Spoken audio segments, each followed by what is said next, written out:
Freeride New Zealand, romantic walk on the beach. Me walking along the beach, chatting shit. Good waves out there actually. Go for a bloody surf, mate. So if you're wondering what that background noise is, that is the sea. We are live from this particularly warm day in Christchurch. A beautiful day it is too. Thought, because it's just me on my own, I might just do this whole thing on the GoPro, and that's what you get.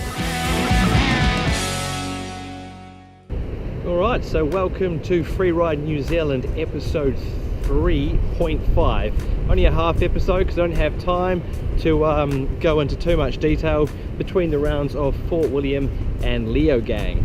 So Fort William was a brilliant race. There was a moving tribute to Stevie Smith. It was also PT's last race, and what a send-off. We saw Rachel Atherton take her 9th win, 9 wins in a row that is, and now moving on to Leogang, she is going for a 10th win in a row, which is really, really impressive.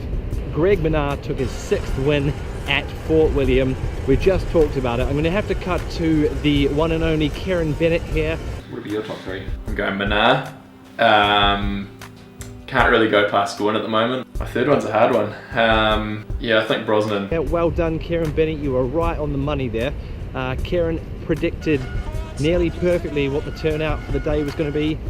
Just goes to show his picks are always right, mine aren't, so definitely listen to what he has to say.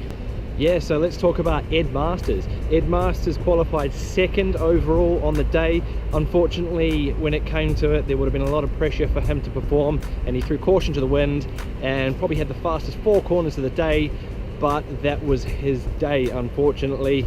Well done on that 2nd place quality though, Ed. Brooke McDonald, fastest rider from New Zealand on the day, 11th overall. Let's talk about George Brannigan. Man, George was on an awesome run. He was flying down, but over the same jump that Manon crashed on last year, he also crashed on. A big over the bars, must have hurt a lot. I have chatted to George and he is doing okay, so he should be back to smash it out at Leogang. Here's hoping anyway. In the girls race, Manon Carpenter had another crash unfortunately, so Fort William not being her friend recently in recent years. This time she came off in a pretty unexpected spot, to be honest. Crashed into the crowd, still for the great result overall with that crash. On the day with first place it was Greg Minnaars taking that 6th World Cup win at Fort William. Just behind Greg we had Aaron Gwyn. He had a good race. And behind Aaron Gwyn we had Danny Hart with his return to the podium, much to the delight of the British fans.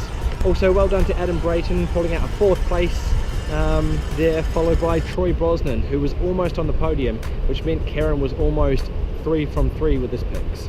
Anyway, it was a massively eventful Fort William. Great crowd. I think they had 25,000 people there on the day, adding to being one of the biggest crowds of the mountain bike circuit, if not the biggest crowd. So moving on to Leogang. The weather for Leogang is looking pretty rubbish. It's very wet and very slippery, and they have decided to add some new features to the track. And I don't know if you've seen this, if you've been paying much attention, but not all the riders are stoked on it. A lot of it's just taped. There's no pre-ridden in lines. They're looking pretty gnarly. It's going to be awesome to see on the day. I don't know if you've seen the course preview. Claudio and Aaron Gwyn doing a chainless run down the Leogang track, and Claudio kind of goes through the tapes and off the track at least 3 times. So as I carry on this delightful little sunset stroll, let's talk about what happened last year at Leogang. Pretty good weather at Leogang last year. Who can forget what happened with Aaron Gwyn? So Aaron Gwyn, 1st place last year without a chain.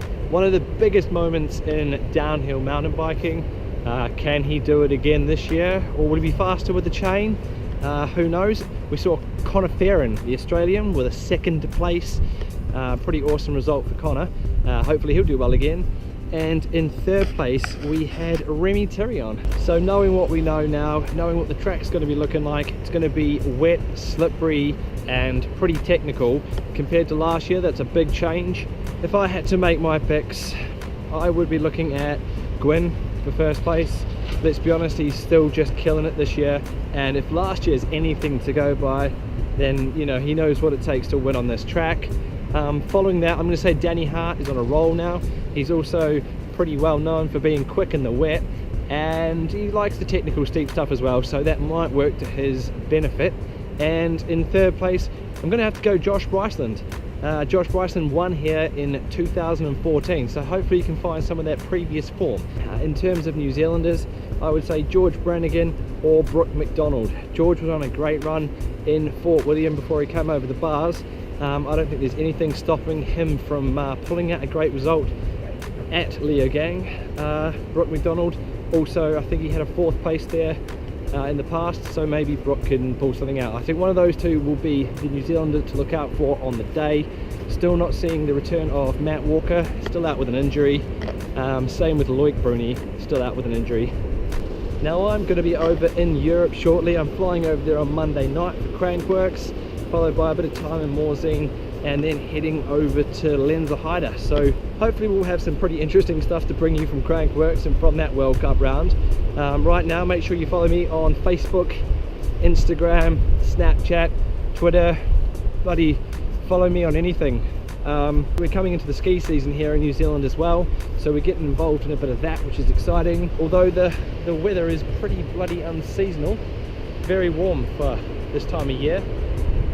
People are still out on the beach. You can see behind me, everyone's having a bloody good time, aren't they? I just realised I don't know where I've left my ute.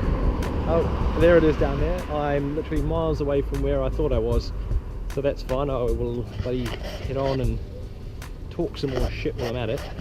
You know, yeah, Leogang had been one of those tracks that the riders were complaining about being a little bit easy, a little bit too bike park and not techy enough. Now the riders are complaining that it's a little bit too techy and a little bit loose, but it's definitely going to be interesting on the day. Yeah, I really hope you've enjoyed this little romantic walk on the beach with me, and I'll be coming live from Lenzerheide. I'll also be doing some updates from Crankworks, so stay tuned for that. Thanks very much for watching. Make sure you subscribe. Well, this has been really nice. Just walking around with a fucking selfie stick, mate. This is the new age of broadcasting, boys and girls. See you later.